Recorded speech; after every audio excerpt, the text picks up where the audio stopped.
The commitment of the UK and the US now to provide $1.5 billion in economic and military support to the Ukraine reflects a firm alignment with Kyiv, despite the looming tensions surrounding expanded missile use against Russia.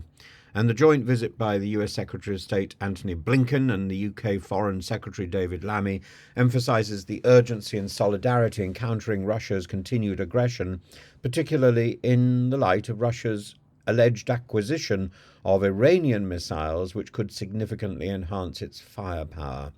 And while this financial aid and military assistance strengthens Ukraine's defences, it's crucial to critically assess the limitations still imposed on Ukraine's use of Western-supplied weapons. The hesitation to grant permission for for missile strikes within Russian territory underscores the delicate balance both the US and the UK are trying to maintain between supporting Ukraine and avoiding a direct confrontation with Russia, a nuclear superpower. And President Biden's cautious approach, reflected in his reluctance to authorize that long-range missile strike, reveals the West's fear of escalation. There are 17 missile centers around Ukraine from which Russia fires its missiles, and these need to be taken out. That could be done with drone attacks, which is what Ukraine has been doing. It could be done with firing its own developed missiles, which Ukraine is definitely developing and will definitely soon have in operation. But in the meantime, there are two issues which are pressing. Number one, the money and the weapons to continue to support the defense of Ukraine against the regular bombardment from these 17 centers. And number two, the question about whether if a missile is sent from a particular location that you can identify, why can you not send a missile back and take that out at the moment when the missile has taken off? Without the opportunity to intercept these missiles and take them out en route, it means that if, for example, they are targeting the eastern part of Ukraine, there is no time to interact with them and take them out. There is no time. And the recent death of an F-16 Ukrainian pilot demonstrates how difficult it is to intercept these missiles in that very short space of time from the point at which they enter Ukrainian airspace and the point at which they detonate in Ukraine.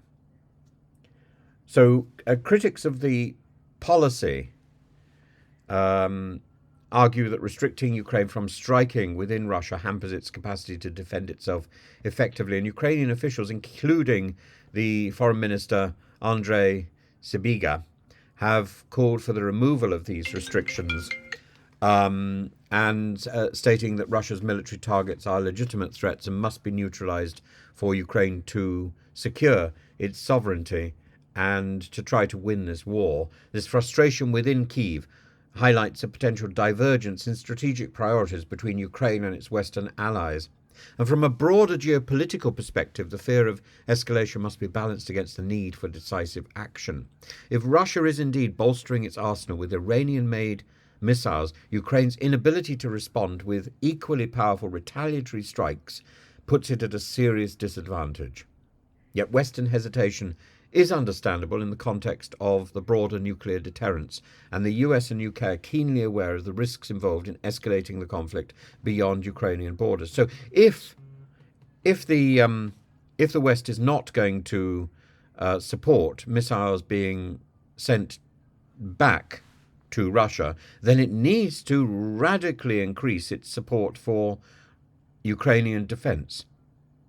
So while the pledged 1.5 billion aid is a significant show of Western commitment to Ukraine's defense capabilities, the ongoing debate about the use of missiles against Russia is emblematic of a cautious, risk-averse strategy that may ultimately limit Ukraine's capacity to end the war on its own terms, and the $1.5 billion of defensive aid is not enough.